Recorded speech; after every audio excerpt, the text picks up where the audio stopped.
Fuck, it's already terrible. What do we do? It was already terrible. What do we do? What the fuck is wrong with you? What do we do? You give a little speech, and you make some sort of comparison to something, and then blah blah blah, and then we say this is the walk in the room. That's how you do it. You bore the fuck out of whoever's listening. Here comes blah blah blah blah. Dude's going to sleep. There was a story. Living fucking Xanax is what. When I was going to college, I went to college for a couple of years in Santa Barbara because I went to a community. Fuck. I went not Santa Barbara. I went to college. Whoa, hey, stop with the humble brag. I went to college for Santa Barbara's fucking awesome. Is it? Are you fucking kidding me? I just went to school in Santa Barbara. It's a fucking college on a beach, you dumb asshole. Are you out of your fucking mind? Dude, I went to school in a mushroom. I went to school in a psychedelic mushroom in the University of Oregon. I went to fucking the Animal House school. Where they shot fucking Animal House. Humble brag. Do you need to talk more about this, or are you humble brag? That was a straight up brag. I fucking just brag, not humble. Bragging.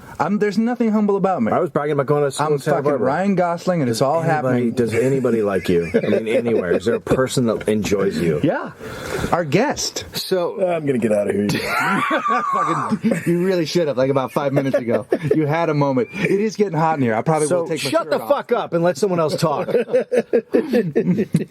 it have to be you? If I have a choice? That's actually if I have a choice, does it have to be you? That's what all the people who are on the forum complain about on Earwolf was said that you talk over me too much. Oh, yeah. So on a forum, I'm on a forum. Perry's upset right People on forums don't. It doesn't fucking end well. Can I tell you something? Those people change the world. I'm telling you. Anybody who writes internet comment. Anybody change the world.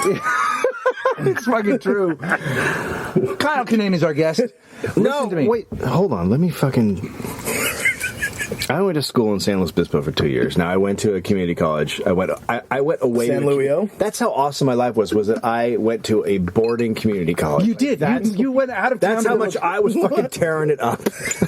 So not only that, you lived next to possibly the best community college in the United States. So you could have actually gone to a good Yeah. You could have gone to College of Marin. Humble brag, right? Whoa. College of DuPage over here, guys. Okay. No, look, the fucking ranked number one. The DP is sweet. College. I mean, we're not going to keep the DP. DP is fucking hot shit. And you're talking about double penetration. Yeah, double penetration, which is how we end every show. But this closet just got a little smaller. So when I was going to school in San Luis Obispo, there was a town nearby called Morro Bay, and we were watching the news one night, and the national news, and Dan Rather explained an event that went down. What happened was a woman went into an outhouse in Morro Bay, and she was doing her business, and she heard something below her in the tank. And she looked down, and there was a gentleman in there. He was covered in... I like your use of the term gentleman. And he was covered in the classiest tuxedos you've ever seen. Pardon me, madam. The finest silks. He removed his top hat. Excuse me, madam. It appears you've got your bottom on my roof. You shattered my monocle. Could you please get out of... Could you... blocking the sunlight, please. So she looked down and yelled "eek," I assume. Yeah, because dude was looking up at her, and then she bolted out, and her husband was like, "What? And then her husband looked down there and saw the dude. Call the cops. Cops come. Pull the guy out of the... I mean, we've all seen that when you go to the fair or whatever. Pull the guy out of the shit heap. Yeah. And it turns out he'd just been in there all day. Like that was his thing. That was his thing. Like he would like go in there and check out women in the fucking shit and get their shit and piss on them and like be like, yeah. And basically what I'm saying is that is walking the room in a fucking nutshell. That's the podcast. It is. And so listening to it is that irresistible urge to look into the bottom of the pool. No, we're in it looking up. But the listeners, the listeners are looking in. Yeah. Don't look. Just get it. I gotta see what's down there. God! Or is it just shitting on a dude? Like which of the things is walking the room? Is it shitting on a dude? Is it standing in shit? It's standing in shit looking up. Imagine standing in shit, but looking up, and that's optimism, and that's walking the room, guys. That's right. Imagine. So let's consider the thought process. So you're a dude, and you want to see some ass, right. And your best solution to seeing ass, And look, even to see women's asses, even if that's what you're going there for, you're going to get some dudes, right? Okay, but if I'm thinking like.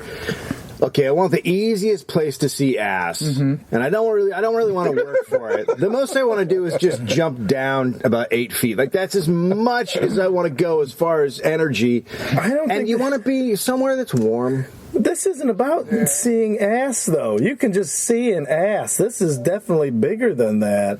You want to see... You got a shit fetish. But somebody's got a shit fetish. What I like is that he doesn't have a shit fetish, and by the time he gets there, he forgets about that part. Like, oh, fuck. I knew I'd be standing in shit, but I didn't realize I'd going to be shit on. I think that the whole thing was like, he was like, I want to be part of like a shit fall. Like, I want to be on the bottom. Shit. I want to be in shit and have shit. I want to be shit and I want to be on the bottom of an upper. What I'd like is if somebody could just splatter dump my tuxedo.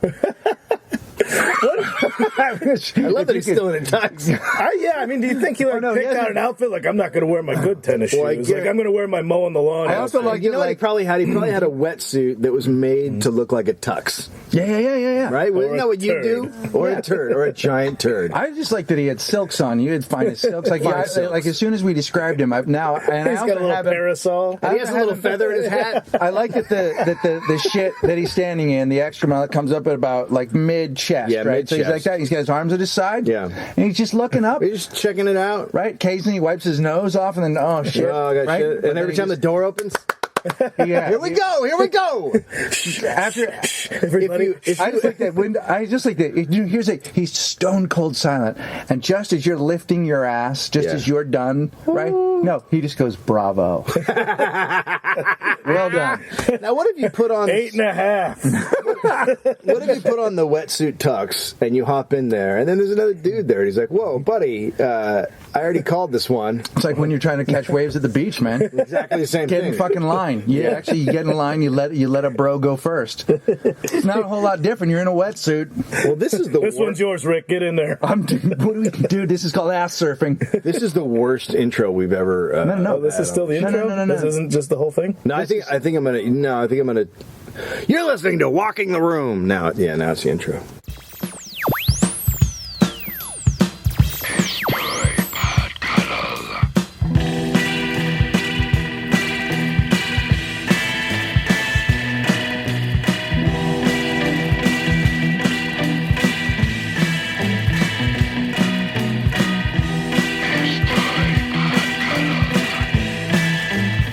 What's your fucking problem? Well, you can't fucking say this is the worst when you started it.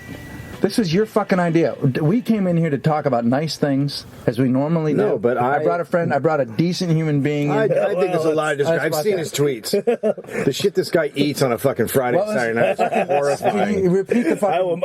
I'll make you rue the day you decided to hide in the bottom of it. Here's how much I love this guy. Repeat your... Do you remember your Mohawk tweet? It's something about Mohawks don't stand for anything anymore. That they're basically like getting Chipotle mayo is more anti-authoritarian. It's at true. This point. Yeah, getting Chipotle I couldn't mayo. agree more. Yeah. And admittedly, I also made the joke that beards are just Mohawks for 30-year-olds. I love it. Yeah, he took himself down. Yeah, you gotta. Those are good tweets. Kyle Kinane at.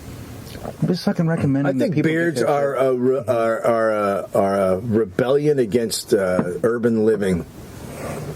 Ooh. Yeah, I think it's like, yeah, man, we're now almost the urban living has become the new suburbs, and now they're like, well, I'll show you urban living. I'm gonna fucking get the farmer. Explain that to me. So everyone is in the suburbs, and then that's not cool, and then everyone goes into the city, and now there's like a hipster thing where everyone's living in the city, and everyone's kind of got the same look, and then people started growing beards to go like, hey, response to metrosexuality. Yes, right. Hey, check it. But I'm gonna be like the guy on the farm now. But it is the new metrosexuality, because you see beards all over the men's magazines, and also it's just like, I've got a beard, but I also have a fucking eye cream. Like I've never held an axe.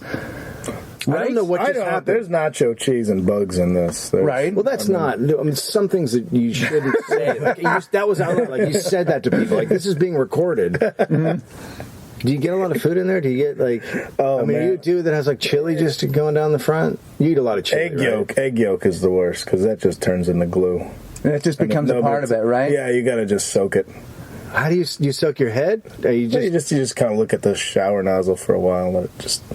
Exactly like when you're in the porta potty, man. You just look up. Yeah, just look up and you wait till and just let it rain down upon you as you're fucking pick an egg out of here.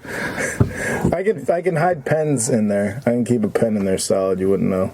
I had a beard for a while. Yeah. Greg, beard? You're not a beard guy. No, I don't. I get an AIDS beard. I get the patchy. Oh, are you sick? Are you all right? What is that? Are those wisdom hairs? Like they don't. Well, I can't pull it together to make it. I get mine takes 4 weeks to come in. 4 weeks exactly, and I get mocked, and everyone's like, "What the fuck is going on with your face?" And literally, I will walk into like work when I was working at a Greg show. Mm-hmm. All of a sudden, I walk in one day, and everyone would be like, "What the fuck just happened?" Like literally overnight, it's just beard. It just becomes literally one day. I think you're the most mild werewolf ever, is what it is. Yeah. It's the full moon every 4 weeks, and you're like, oh, my nails are a little longer. Yeah, and I bring it though. I'm a fucking Scottish werewolf situation. Got the red beard. Yeah. Fire beard. Oh, that's a good one. Pubes are brown though. Now, are you? What do you think? Are you beard for life? I'm nothing for life, man. Yeah, you don't know. You can't make a commitment to that. But I mean, what do you make think? A commitment to a tattoo. Yeah, it says whoops. And then it means I don't think these were a good idea. I hope you got some kind of Danish thing going on there.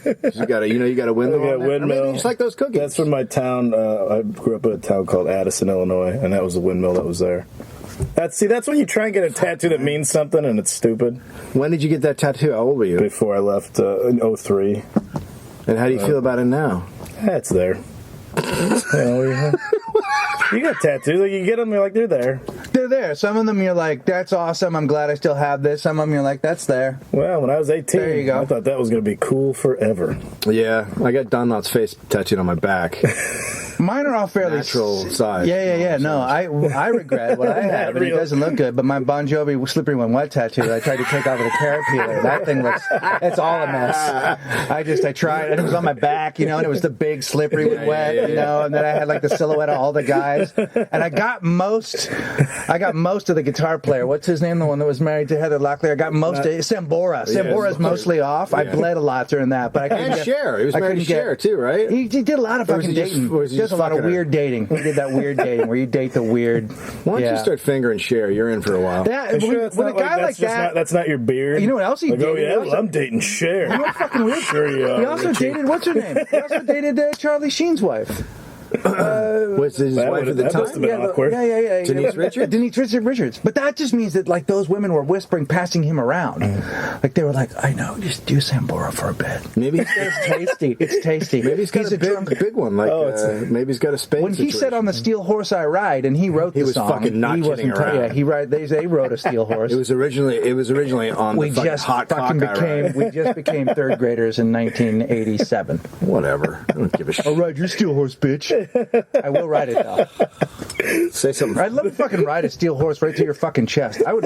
Today of all days, I want to fucking kill you. There's just something about your face and the way you came in here that I want to fucking just run something solid through your fucking sternum. I'm gonna listen to it pop like that. The sound of something popping through your sternum, and the little blurt and then when your blood hits the floor, my nicely clean floors. I look forward to that. These are clean floors. I love the idea of a battering ram just coming straight through you. Boosh! I'm gonna boosh! Cut you into fillets. One more time. I'm just gonna boosh! Cut you into little fillets. But I'd like that. Are we okay here, guys? No, this is how we do it. This is how we do it. Kyle's not a listener. He's not a cuddler. He doesn't give a shit about our podcast. He doesn't give a shit about podcasts. I thought we were on something with the Bon Jovi. I'm like, yeah, I could talk about this. You like Bon Jovi? Man, they had some tunes.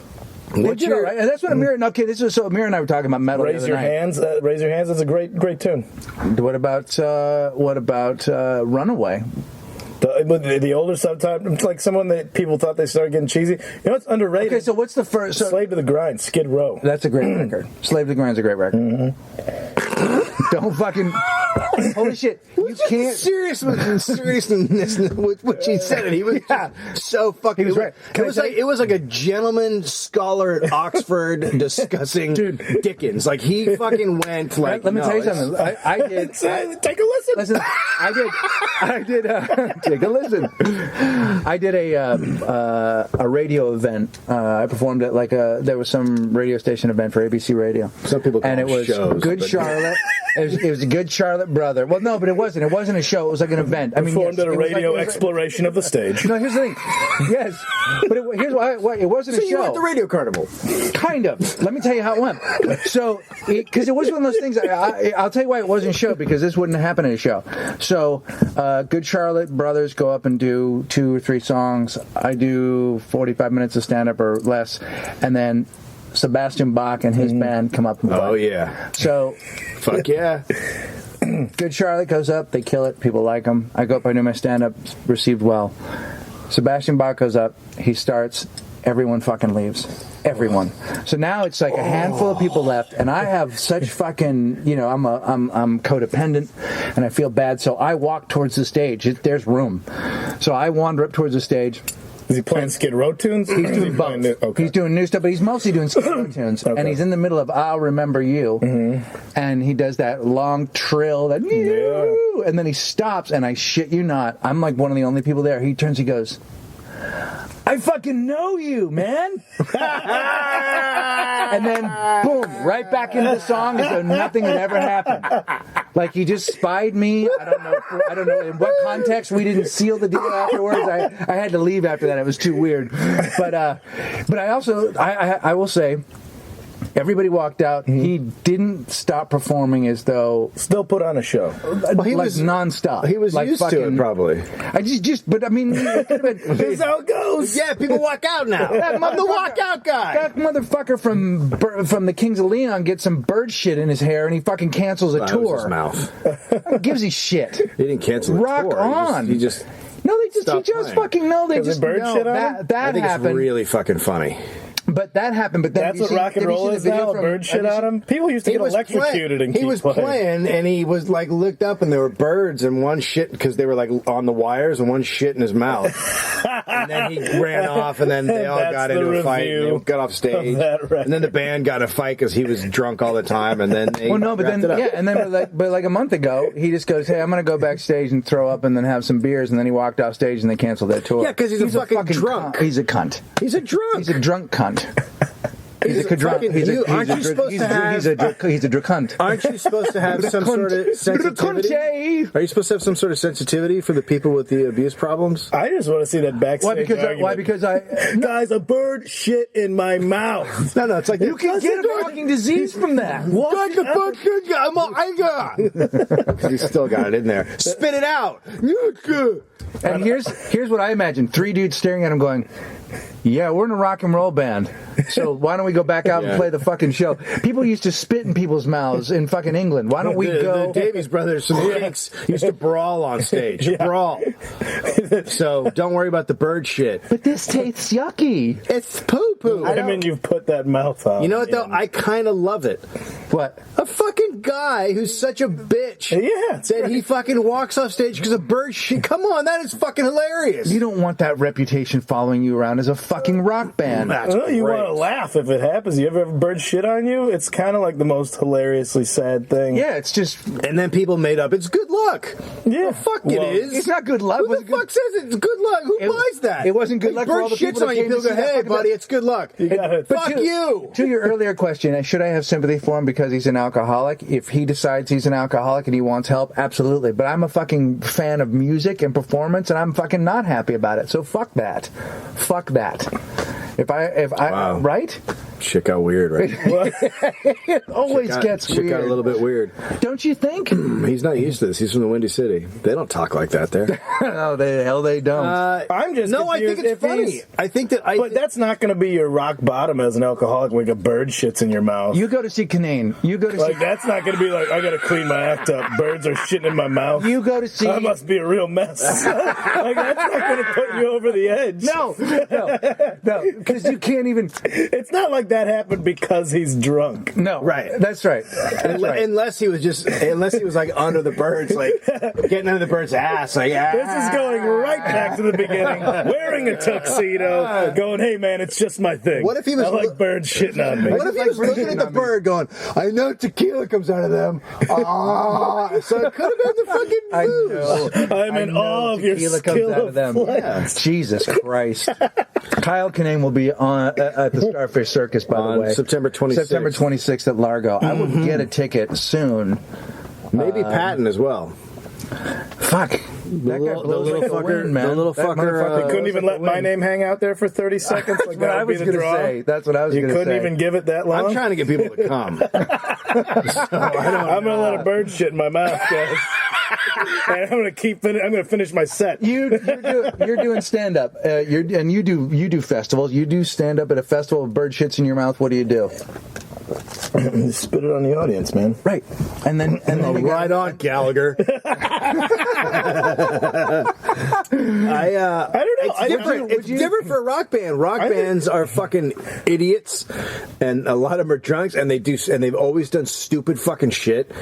I just think that when rock bands do fucking dumb shit, I just laugh and I go, "There you go, rock band." Absolutely. But I think as a comedian, if a bird shit on you on stage, you could use that for the best of your advantage. Like I think, like last time a bird shit on me, and it was the same morning. Like I was on a flight, like I just got off a plane, and on the plane, like there was a dude next to me just eating pancakes out of a plastic bag. How? Like that was my day. Was he a hobo? Yeah, yes, but still, he got the window seat.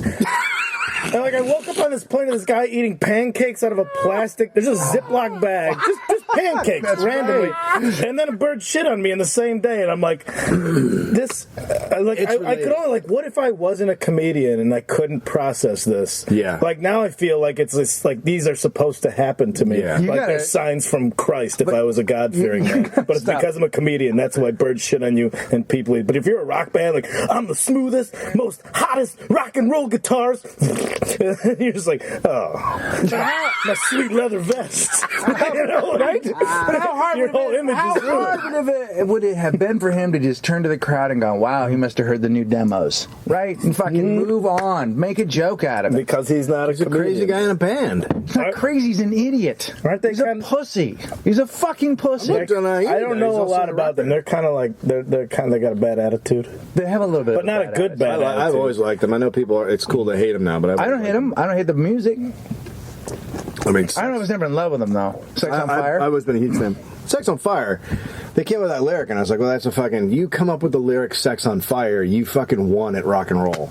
It's not bad, I guess. You just yell that over and over again. "Sex on Fire." And you put but you know when you don't, no. But then we fucking take it away from you because a guy, "Sex on Fire" guy shouldn't walk off stage when a bird shits in his mouth. And you need to stop flying on Air Transient. A fucking guy eating pancakes out of a bag? That's you, Dave. You know what we should do? That's fucking you. Admittedly, I brought pizza in plastic bags on airplanes. Wait a minute. How does pizza live long enough that you put it? Here's what I want to know. It's cold. No, but then you eat it. He ate it the night before. He's getting on a flight. You can leave pizza. He looks in the morning to go, "What can I eat?" Oh, fuck, pizza. He takes it out of the fridge. He puts it in a fucking bag. I'm going to spend $12 for a Whopper at the airport. Bam! Fuck no, man. You're not gonna reusable water bottle. That's right, bro. I'm usually the hobo at the airport. Yeah, and then you fucking get to where you're going. You get in the fucking trailer.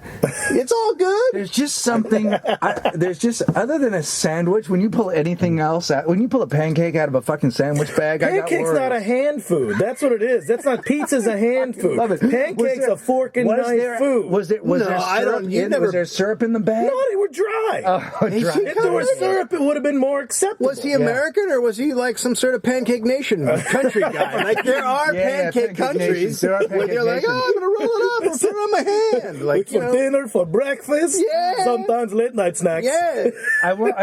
In Netherlands, they got crazy fucking pancakes all over the goddamn place. This wasn't a crepe. This wasn't a tortilla. This was a thick buttermilk pancake eaten with his hand out of a bag. But he looked like a hip hop kid. I am from. You know what would have been great is if he had just taken it out whole and then leaned back and rested it over his face and then eaten it without touching it.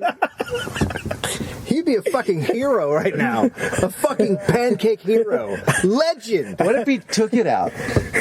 took out his cock. I knew you were going to. Laid his cock on it, wrapped it around his cock. Dogs in a blanket, dude. You know what I'm talking about? Turned to you, said, "Look, it fits." Unwrapped it, put it back in the bag, and put all of his junk away.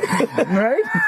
Well, he'd also He'd also be a hero. I'd always wondered if my cock would fit in a pancake. Yeah. I rarely had the time of my busy schedule to check. I knew I had this flight coming up. Yeah. I brought a pancake home. I see no reason. I'm from a pancake nation. I see no reason why we wouldn't stop the segment right now.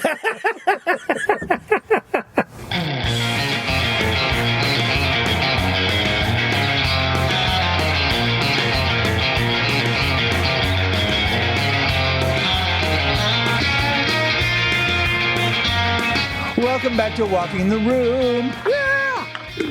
Take two, Greg Barrett. Who fucking cares? I think people want to know. I'm a little defensive. That was good. People want to know honestly what's happening. No, they don't. We recorded They don't.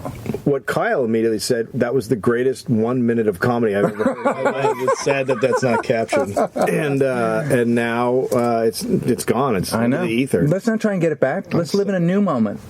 All right, let's talk to Fuck McBeardy Sticks over here. Hey,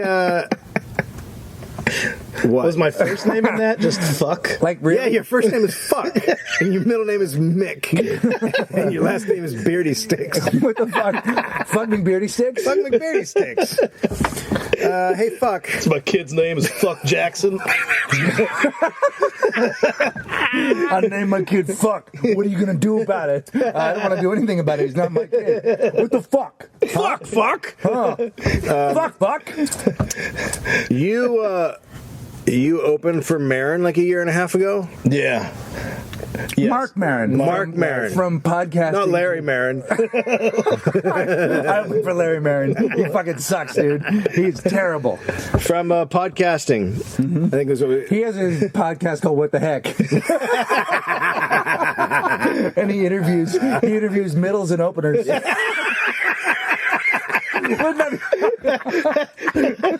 Hey, so you just started comedy last week. What's that like? I got a tight 3. So you've been happy. I've been happy. Let's talk for an hour. Man, look at that. We've been nothing but friendly. You know what's so funny? I first I did something at Largo with you, and I was going on after you, so I only heard a little bit. This is when I first saw you, and then you were great, but I barely remember it. And then I heard you on Marin, and you were talking about how angry you were, but then I saw you, like, that was like a Marin's thing, like he was asking, but you're a cranky guy. Yeah, we were compared. You guys were compared. Yeah, we've been compared. You guys go to a movie together or something? Curmudgeons, I think. Yeah, curmudgeons. Yeah. And what do you feel about it? Because I've always been called a curmudgeon on stage. Yeah, that's what I was going to say. And then I saw you. Then I definitely remember when I saw you at Montreal at the Alternative Show. Okay, you fucking were awesome, and I didn't get that at all. Like I think I even said to you, I was like, "There's like a glimmer of optimism in your comedy." Well, yeah, that was the whole thing. Like, okay, I put out a record, and it was all like having a day job, and it was all this frustration of going, nothing's working, and I still go, and I still live basically under the poverty line with a day job that may never change, and that act got me out of everything I was complaining about. Right. So that was that whole record. And so it was one of those things like, oh shit, what do I complain about? I can't complain. And that's when I was on WTF. I'm like, I'm not going to be one of these guys that just filters his anger like, advertising lies to you. And God isn't real. Oh boy. Oh, God. That's like when I was watching. I watched Jim Jeffries and he was mad at pandas, and I was like, fuck, dude, really? If you can make me get on your side, then that's a good joke. I didn't get on his side. If I'm walking out there, you know what? Fuck I'll never forget watching this Dennis Leary bit that was like a day late and $1 short, and he was fucking going after Starbucks, and it was the most ill-informed. No, I remember that. And all I kept thinking was, for centuries we had just coffee, you motherfucker.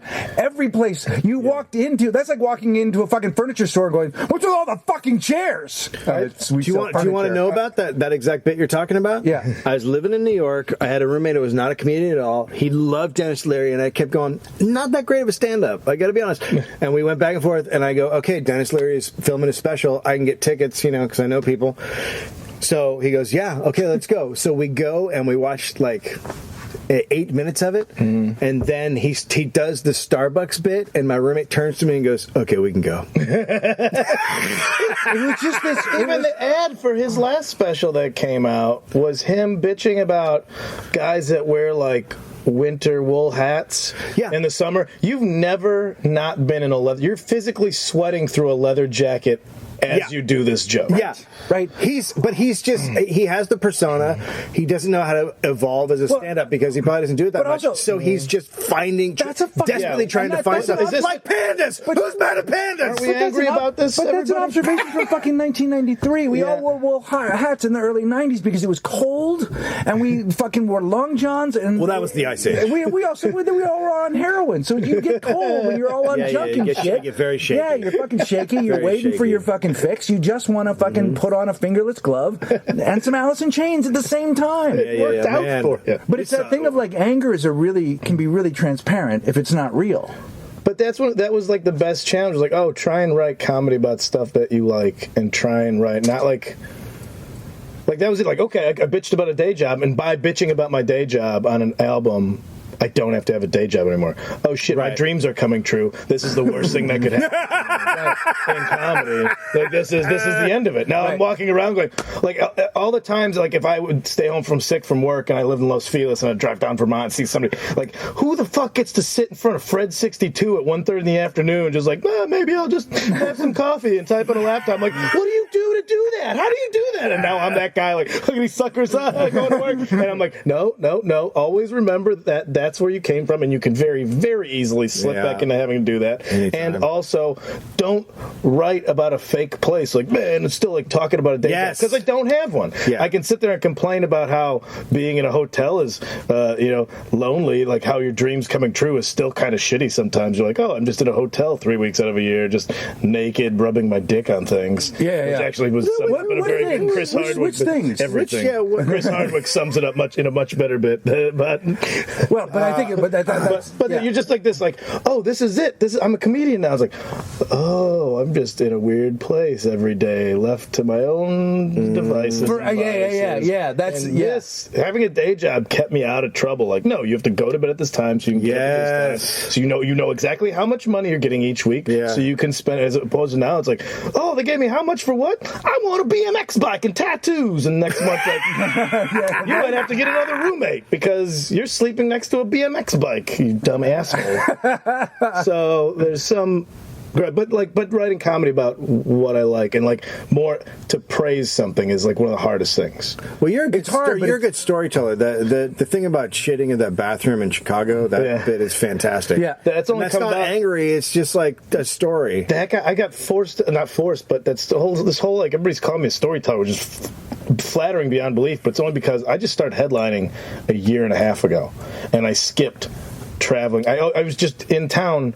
Well, for 10 years, I was just doing 10-minute sets, 15-minute sets. Right. And I'd do a half-hour set. Yeah. I had hours of material, but I never put it all end-to-end. And all of a sudden, it's like, okay, we've got credits. Now you're a headliner. And I would go out without having a feature. So it's like, oh, I got 45 minutes. Time to settle into some tales and just figure those out. So that I also think it's easy. One of the easier things to do when you're doing comedy, though, is to also talk about your own consternation, how stupid you are personally. Like, I mean, there's never an end of fortunately, that's not going anywhere. To making dumb decisions. Fortunately, that is staying. Fucking Dave and I have made it. Dave and I have made a fucking. Well, we certainly made a podcast about the fucking series of bad decisions we made, including this one, including the one that we're actually involved in currently, and our friendship. Which might have been bad decisions. Fuck, dude. Jesus Christ. Yeah, I mean, so that's definitely something as you get older. You're like, well, I will never run out of making those. And now that I have like a family or something else that have to fucking be a part of that kind of thing. But I just thought that was a weird distinction that you were, because I just didn't get you are a fucking crank. I know you do. Your tweets. You're everyone's nemesis. Yeah. I gave it to Hardwick today. I just saw it. I went, I gotta fucking. I saw that nonsense. I didn't even know you that well, and I'd read something like, Is he not like me?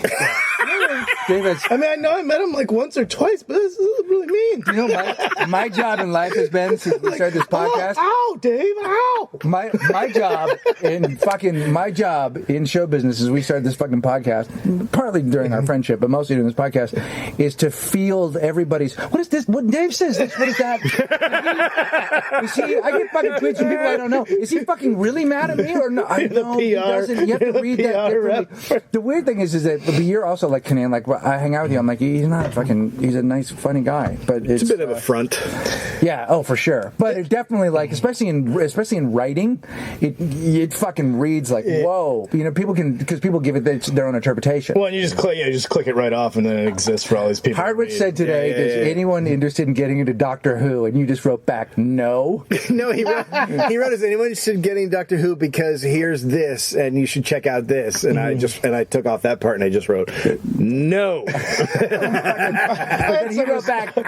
He wrote back something along the lines of, "I would expect nothing less from you." Yeah, I would expect nothing less from you.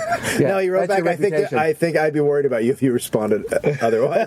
Yeah. Yeah, look, I'm a very clearly defined gentleman on Twitter. You settle into your persona. Oh, you know what's really funny? I not did, just on Twitter, dude, on message boards. Everywhere. But you addressed a few dudes about this earwolf fucking kerfuffle, and fucking dudes wrote hate mail on our iTunes. You can never respond. No. I haven't responded to anybody on anything yet. The only thing I said was I'll answer your guys' questions when it's all over. I haven't responded to anybody. Those guys just wrote those things because of what you said on the podcast? Here's what happened. I'll tell you right now. The whole story. So, start from the beginning. So I went in to do this Earwolf Challenge thing. Me and Matt Belknap were judges. And Matt Besser is the host and the other judge. You know what basically it's a reality thing. So they pick 10 podcasts. The winning podcast gets a year contract with Earwolf. It's the podcast version of American Idol. Okay, like most votes. Right? The judges choose who moves on. Oh, okay. You listen to samples of the show, you judge them, and then the next time you eliminate somebody. It's exactly like... I go in and Belknap, and we haven't heard any of the podcasts, and they're down to 3. And we were specifically chosen because we have successful podcasts and because we've been around for a while and we're somewhat respected, I guess. And so, also they needed someone. They needed a warm body. They also just needed someone to represent sad. Yeah, like unhappy, Matt Belknap, successful, right? Starting his own network, part of the Pardo Empire. Us, not going kind of a sad oddity that's going to flame out. But wouldn't it be great? When you said somewhat successful, my eye just caught 19 pairs of Chuck Taylors that I'm sitting on top of in this closet. But they're not that expensive. At $20 a pair, you really have to. I'm just going through your clothes because we're in your closet. I got great flannels in here. Plus, they mute the sound good, too. I see why you do it in here. I did blow my money on some nice pants. Sorry to interrupt. So anyway, so you were asked. So I go in and I judge, and what it is there's 3 podcasts left, and we listen to 5 minutes of each podcast, and the setup was they all thought they were going to interview Zach. And then half hour before they were supposed to interview Zach, who doesn't fucking half hour before they were supposed to do it, they get a call and say Zach's not going to be there. You have a half hour to come up with 5 minutes of material to submit for the contest. And so two of the groups were just like guys like me and Greg who just talked to each other. So and so it wasn't that hard. But one of them was a sketch podcast. So they had to come up. So they had to bang out a sketch really quick. So they're. Can we say who these? Yeah. They were Left-Handed Radio.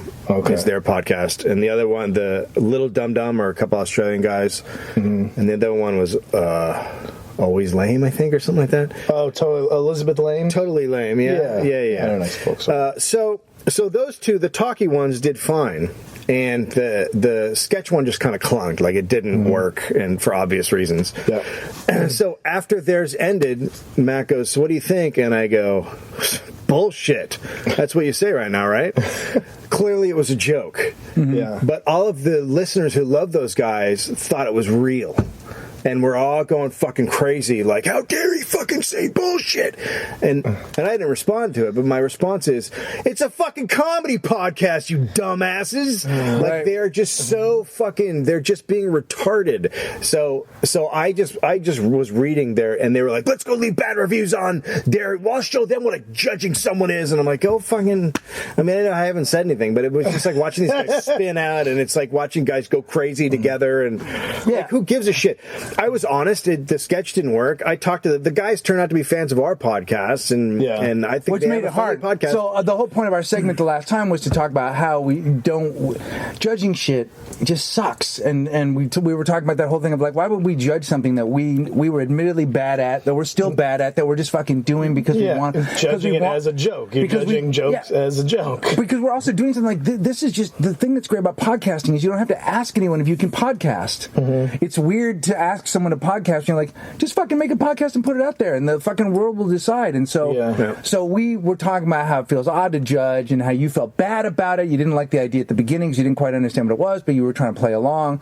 And of course they're trying to make a radio show, so they want it to be interesting, and you sort of feel compelled as a guest, well, I should say something funny or incendiary to sort of give this thing a little bump. But also it was split into two halves, so they're reacting to the first half, and the second half is me talking to the guys and the irony is, like, the whole reason we decided to do this, other than the Earwolf guys are nice, is that we thought, oh fuck, this will help us bring us new listeners. Oh boy, did it not! Or fucking new haters. Like a whole fucking, like, we haven't even had haters, and quite honestly, we didn't even have that many bad reviews, and now it's just one after another after another. 1 star. You guys are fucking like morning radio DJ losers. Really angry. What do you? Did you ever read forums about yourself? Did you ever get into that? I did. You know what?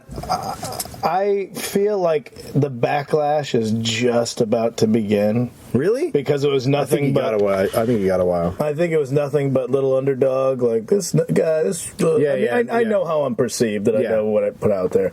And I don't say anything because my act is already pretty self-deprecating. I don't think people are too quick to point out how they don't like it because it's like, oh, this guy already hates himself. I don't. You know, I say this because I think it's funny. But there was...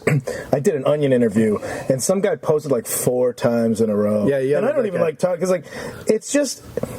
Like internet they just sit there and that's all they have. Because have you ever had it where everything can be great, but you get one bad review and you take it so personal, like, oh, I'm going to look up who it is on Facebook because they left their name, and you look it up, and it's just some sad fucking asshole that his only thing, especially if it's on Twitter, you go to their Twitter account and all they are just responding to famous people, and it's like 7,000 tweets, 42 followers. It's like, oh, you're a sad person. I had a tweet that Duncan Trussell retweeted, and then some dude goes, "Fucking hacky attack on that thing," and you should be ashamed of yourself for retweeting that. That guy's fucking idiots. And then it, like, I went back and forth with the guy. I'm like, what are you doing? Like, what do you? And then I went and looked at his feed, and it's just him attacking comics for making jokes. And I was like, what do you? And I just went after for a while, and then literally like a week later, he's like, I checked out who you were, man. You're actually funny. And I was like, go fuck yourself. You're only. By responding to anybody on the internet, I think 99% of the time you're only giving them exactly what they want. Even if you think, well, I'm going to prove him wrong, just validating them. That's all they want. Like, look, a famous person talk to me. It's like, oh, I'm not going to do that. It's tough. I said this earlier. I will say it again. For people who do that kind of posting, their lives do not end well. Like, these are not fucking happy people. They are like, you're in the fucking arena. I don't care if your podcast fucking sucks. If you make one, bravo. You're in the fucking arena. You're trying. You're doing your shit. It takes time. Everybody, especially comics, we don't get to like do it someplace until it's awesome and then show it to you. We have to fucking go up just naked and raw and go, here's what I fucking think is funny, and then we have to fucking forge it, and you have to do it in front of everybody. You can't. Same with podcasting. Same with most art. You have to fucking do it in front of people. Otherwise, how are you going to know how it's going to work? But anything that requires a response, like stand-up, has to be done in front of people. And the idea that you came out to upset somebody, like that somebody's like got this vitriol, especially for something that's free. Like, this thing didn't cross your path. You went after this. How could you be mad at me for something that's free? It's not for you. Well, and I just, to go I'm trying to think of examples before we're old enough to know, like, well, we all bitch about, like, that band sucks or whatever. Like, what was the equivalent of this? There wasn't. There was no, anonymous commenting in the world. No, but there was just actual criticism, but real reviews, genuine reviews, fucking held weight. Yeah, they did. If the New York Times hated a movie, the rest of the country didn't go see that movie. Yeah. Now, the one thing that's good about this is there are fucking haters everywhere, and people just make their own fucking decisions.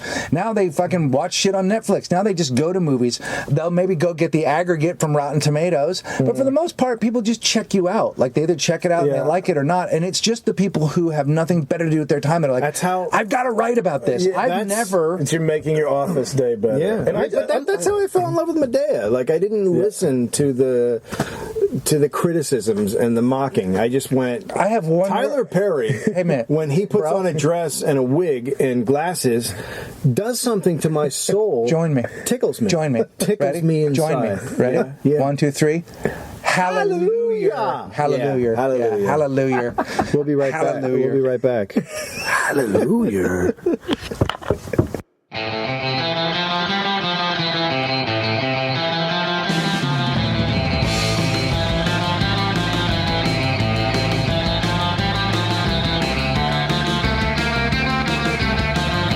Little baby's flying on his own. We're going to get the conversation back on track. You have the sizzle on the rebels end. This was. Okay, first off, you're not listening to me or taking me in at all. I'm trying so hard to be present for you. Dave? Hello. Good evening, this is C.C. DeVille. You're listening to the greatest podcast in the history of podcasting, Walk in the Room. I can barely play guitar. So... And I learned this I almost murdered a girl at Canner's because she was making fun of C.C. DeVille. Was she making fun of him? She was like, oh my God, you're not going to believe he was sitting behind us. And I was like, and she's like, oh my God, what a joke. I'm like, I will jam this pastrami sandwich so far up your ass. You shut up. Oh my God, dude. Dave, first off. It's like, he's behind me.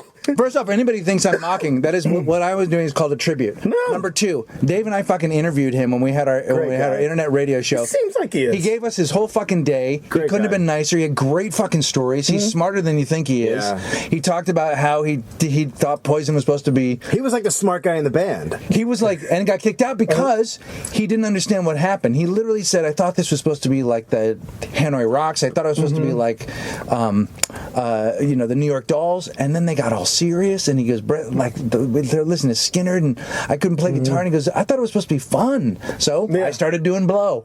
Like, literally, like. I'll make it fun. Ergo. Got on the rowdy the rowdy pyro and my spiral into addiction. Really, it doesn't seem like it should be entirely Bret Michaels' fault, but Here's what happened, Greg. Sometimes I go down to Lago and I see John Bryan and he plays a D chord and it's fascinating. I can't do that. He'll play different chords. I know one. I go like this, and I hit the whammy. Anyway. Seriously. I'm upon you. When we were starting in San Francisco, we were talking about this in the last segment. I learned that the lesson early on from guys like David Cross, who were in town a lot, was that and I remember Janine said this, if you're making the entire audience laugh, you're doing something wrong. You want to hit certain people because that leads to longevity and that leads to a career where you're doing something more honest. And original. Well, and a strong point of view always aspires to derision. So if you stand for something, there's going to be someone standing on the other side. People just want to stand on the other side. You know what I mean? And the stronger your point of view is, the stronger, the more of an impact you make. Now, whether the impact is good or bad is really up to the beholder or whatever you think you're doing. But when you put something out there like that, people are paying attention. If people aren't saying anything or they're like, it's awesome, it probably isn't. I was thinking about it. It's like, okay, yeah, you write jokes. You write tiny little story arc within a few sentences. You write a joke, and you can get laughs. I mean, I look back at all my old stuff, but now it's people can leave a show every night, especially when it's a comedy club too. And it's people that just go in and they don't know what they're getting. They're just going to a club. They got free tickets. Maybe they're like, "Oh, this is what we're doing Friday night." You go to a comedy club, then you go out dancing or whatever. How do they say it again when they're leaving the house? How do they say it again? They said we're gonna go to a comedy club. Okay. And then they're gonna go dancing. And then they go dancing. Now, I got to be honest with you. I don't Isn't know. that a night? Isn't that what the kids do? I don't know those people. In my entire life, I've never met the people that go, you know how big we do? Let's hit the comedy club. Who are we gonna see? I don't know. Fuck his what's. And then we'll go dance. Well, goddamn it, I love dancing. Do we have to put the comedy thing before it? I don't know. I love to dance too, man. Well, when you're at Zanies in Chicago and you're doing 9 shows, you think every single person at each one of those 9 shows? No, like, not at all. Research. That's my biggest thing. No, you're absolutely right. I actually agree with you. I just don't know that guy. Here's the thing. Let me just ask you this question. We're talking to Kyle Kinane. Why do you go corn dogging when you know you got friends? He doesn't know what you're talking about. I don't. But the fact that you turned into me to say that, I really feel cornered. I just. Were you ever? This is what we call a bonus episode, Kyle. Were you ever hobotang? Have you ever just fucking grabbed an orange off a tree that wasn't yours and then felt okay about it? Yeah, if it hangs over the sidewalk, that's okay. I kind of agree. If it's on the sidewalk. No, there's websites about free hanging fruit in Los Angeles. Holy shit! What? There's Hobotang websites. First off, you're full blown Hobotang. You went to a website to check yourself if your fucking thievery was okay. I had a real cheap roommate who knew about it. You know what? He looked up all the laws. He's like, "There's avocados over in." Oh my God! He's fucking Hobotang. Okay, so Hobotang is Dave has these neighbors, and what we discovered early on in one of our episodes is that they would go. They live in a fucking apartment with walls and shit, and they have electricity. But they would go into the other yard of the other neighbor and fucking steal oranges. Get in the tree and get up and take them. So we decided that they were like orangutans, and then we decided that they were above ground hobos. So there you get Hobotang. Hobotang are just people that fucking are always looking for a deal. You know, I thought that was like homeless fucking sex. stealing the change out of them. No. What's wrong with that? Well, they also take people's hoses and they try to take a motorcycle out of our garage. That's theft. Yeah. Right, but they think everything is theirs. Like I heard a little bit. They fucking live in an apartment. I heard something bang around outside our door and open it up, and their kid is playing on our kid's toys in our gated area, and I'm like, what the fuck is happening? He goes, oh well, he likes it. That doesn't mean you fucking get on. What's going on? Yeah. So you should just be like in their bathtub one day. I like it. It's the dude that comes over and goes, bro, what's going on with that motorcycle? And you're like, oh, that's not mine. That's the landlord's motorcycle. He just keeps it in my garage. Well, what are you doing? What are we doing with it? What do you mean? What are we doing with it? Well, I mean, can I ride it? No. Somebody did that. Somebody set up a garage sale in front of my apartment building and took a little end, like the $10 IKEA end tables, but I had it in my parking space, and they used it to display things. And when they packed up, they just took it with them. And I was and it's one of those things. I'm sitting there watching it going on from my window. I'm like, well, there's no way they're just going to take the table. And then he's loaded up. I'm like, you got to be shitting me! I ran out there. They were gone. Why you got to take a thing when you got a Hobotang? And it was a shitty. I wanted to get rid of the table, but once it was stolen, I'm like, you don't get to just take a table. Yes, that's Hobotang. It's stuff that it seems like you might not want. Fruits and vegetables are okay though. That's poaching. That's poaching. You're gonna eat all 300 oranges. Let me tell you something. You climb a tree in my backyard. Climbing a tree is a bit I can put a crossbow in you. I can fucking right through your goddamn lungs. Dude, are you gonna finish that as Hobotang? You gonna finish that? Yeah, I'm at. I'll give it a long time. Like right when I can see you're cleaning up with a napkin, you're about to ruin your whole plate of delicious fries because you're watching your. I go like, give me those. Yeah. I agree with Not that. so. I'm a little bit better off now. With someone? Oh man! It's not like you're walking by a dude on the street. Why are you on If you're eating with a gentleman, why are you on someone and he's else's about plate? to finish, why are you up on my plate with? I was poor up till very recently. Have you seen the trailer for Contagion? Get off my plate! Get off my plate! We're all gonna die of the fucking bird virus. It all starts in this fucking Get out of closet Barron's right fries, now. dude. That's why to prevent Hobotang, when I get my plate, I lick everything, whether I'm going to eat it or not. I just fucking lick it up.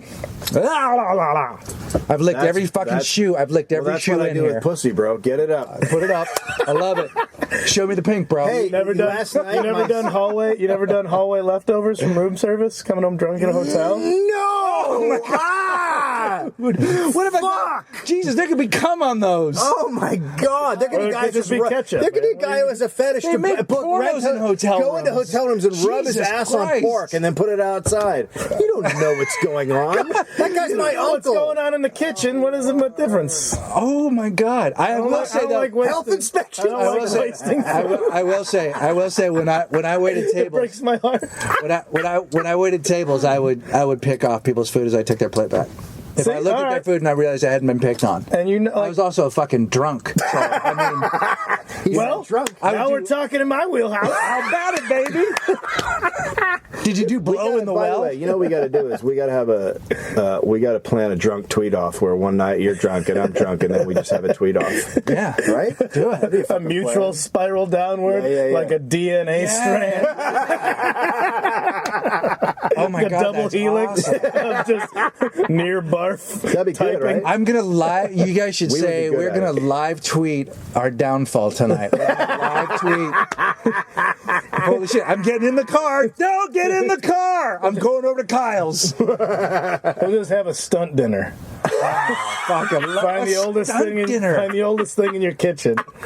A stunt dinner, dude. And mix it with the second oldest thing in your kitchen. Oh God! You almost barfed. I did. Amazing.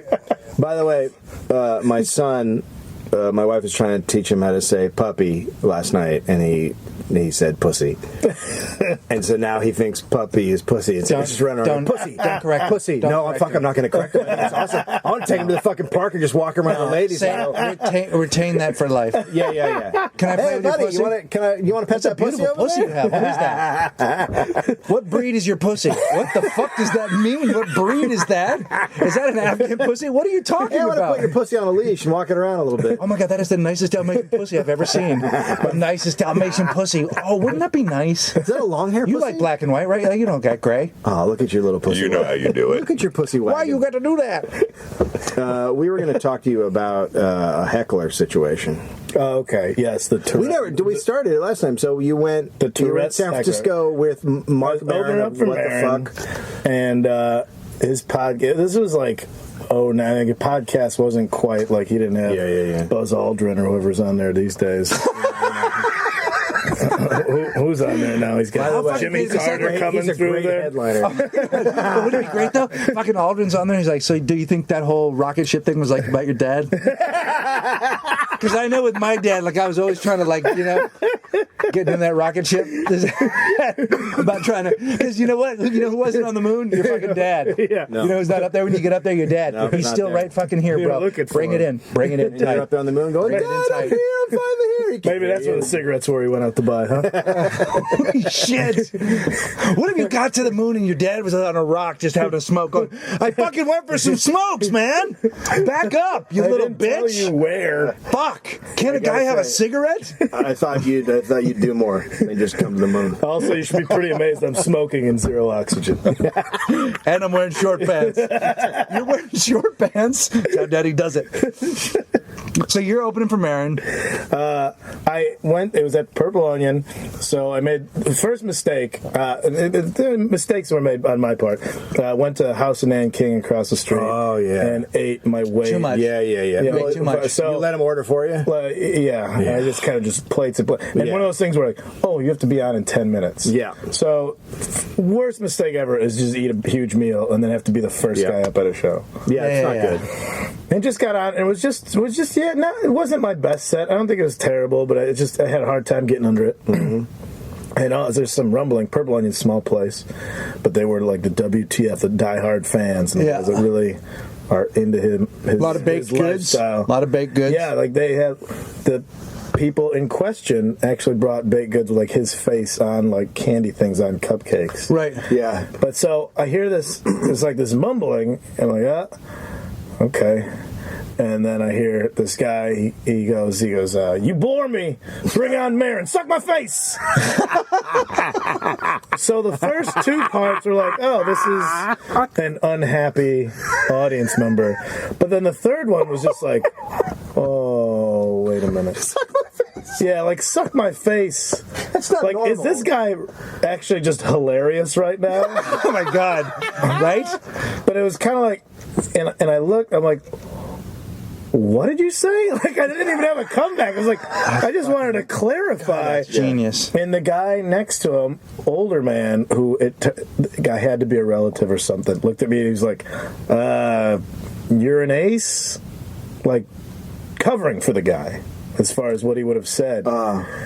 And this guy, he grumbled. I got through my set, but it was like that just threw me off. It was one of those things like, oh, now I'm conscious of this. Yeah. I'm full of Chinese food, and this is like, it's like the worst when you know you're just having a shitty set. Yeah. And you're not present anymore. Yeah, you're not present, and I only have like 20 minutes, so I can't even pull out of it. I'm like, oh fuck, man, it's Marin too. I want him to see me do well. I respect him, and like, all right, got off. He's not thinking about you. Yeah, no.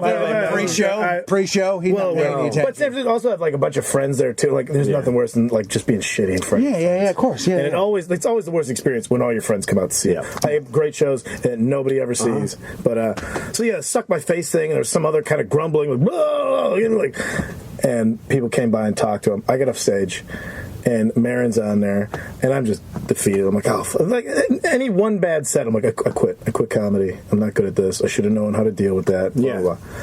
And Marin's up there, and this guy's like, talk about Oakland. That's where black people are from.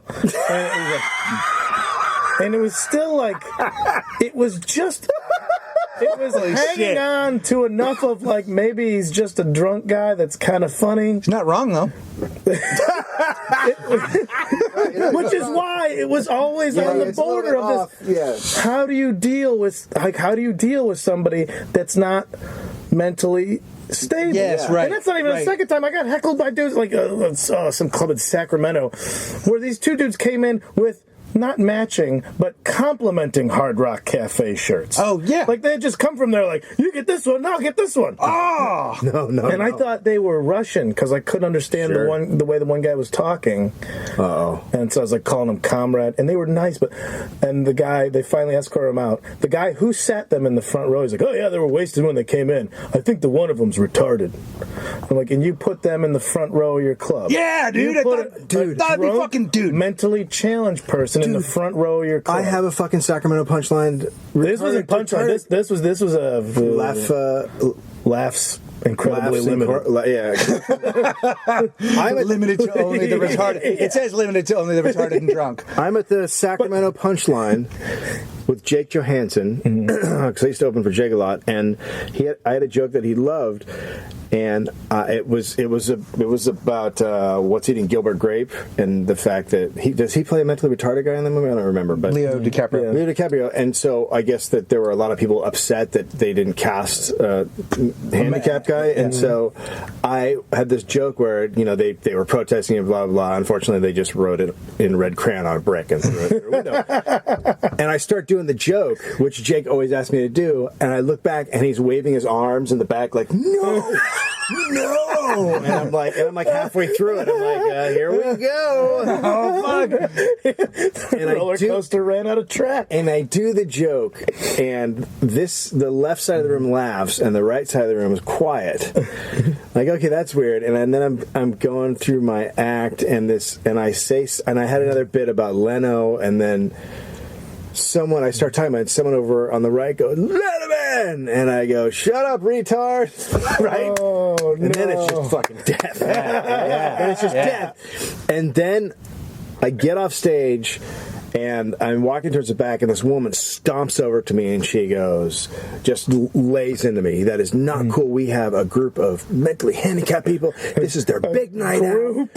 Like 30, like a fucking group. And I'm like, oh my God, what the fuck did I just do? And I go in the green room, I'm totally bummed. We have a group of the worst possible fans. Could not. To be honest, most of them are just here for the nachos. So the whole time Jake's on stage, I'm totally bummed. And then I walk out when the show ends, and they all come running over and want to fucking hug me, and they're like, yeah! Like, they just had the greatest fucking time. They couldn't give a shit. Yeah. It was just the person watching over them, their seer, that was upset. They didn't give Trying a to be fuck. protective, Yeah, they fucking came over and hugged me, and they were having a great time. They didn't give a shit. Well,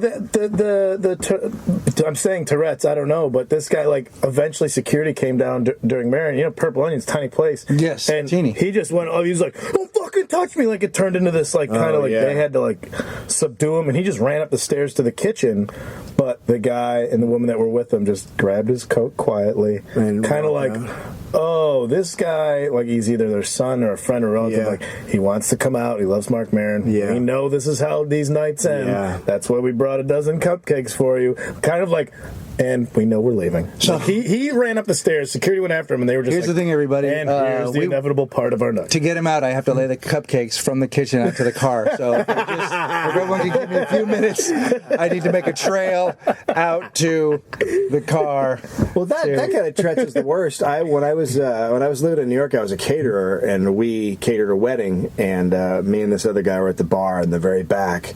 And there was a dude standing there, and so we're the whole ceremony. We can see the whole thing, right? And there's a dude standing over to our right, like way away from everything, and he's like shaking, and we don't know what the deal is. And every once in a while, I'd be like, "Fucking," And I didn't put it together. And I guess as things get more tense is when it really fucking comes out, and the more you try to stop it, the more like getting nervous tick or something. So as the ceremony starts, you can see him like really having a hard time, and they get to the point where they're like, does anybody have anything blah blah to say, and he goes, whore cunt! So fucking loud, like a battle cry. And we're just like, oh my god! And we just fucking fell to the floor. We're like, oh god! And fortunately, I gotta say that it was the bride's brother, so everyone at the wedding knew, and everyone just laughed, and it was like, and it was not treated as like, oh my god, what just happened? Everyone was like, that's fucking Phil. What if that's your opinion, but you also have Tourette's? And nobody takes your opinion seriously. No, do better. I'm not kidding. Stop fucking so many guys. I really mean. Don't marry her. She's a whore. God, Phil is just. Go on, Phil. Keep going, buddy. I'm not kidding. She was fucking your friend Tom last night. God, he is fucking amazing. Keep going, Phil. No, I'm not kidding. Cunt. You're my sister's a cunt. But the absurd things are actually the normal said things like orange juice makes me sleepy. My sister's a whore. It's the Tourette's. Orange juice makes me sleepy. All right, buddy. Yeah, you got to go. You got an appointment. You got shit to do. Dave and I sadly have miles and miles of nothing in front of us. Starfish Circus on the 26th. Hey, I want to thank you met my friend. I met a guy on a gear page years ago, and he's become a pretty good fan and a friend named Ben Steichleather. And Ben has a guitar custom company called Rowico Customs, and he customized my guitar. It's fucking awesome. I put up pictures. He also fucking came and saw you because he's a huge Kyle Kinane fan, and he fucking brought you food. He drove like an hour or so to the club in Wilmington just to see the show. Yep. So Rowico Customs. Cool. We have a donation page. Here's what Dave and I are doing with the donation money. We're buying new fucking equipment. Here's how pathetic we are. We can take that money and do something good with it, but we're making it so you like the show better. That's fucking so stupid. So we're gonna buy new equipment. So we're gonna have actual equipment. Do you mean not a closet that we're sitting? No, we're staying. We're staying in the closet. We're staying in the closet. But we're gonna bring a mixing board and real microphones as opposed to doing this into a handheld tape recorder. This is done on a tape recorder, by the way. And then Dave holds that tape recorder in front of his computer, and that's why it sounds so good. Walkingtheroom.com. Yep. Glitter done.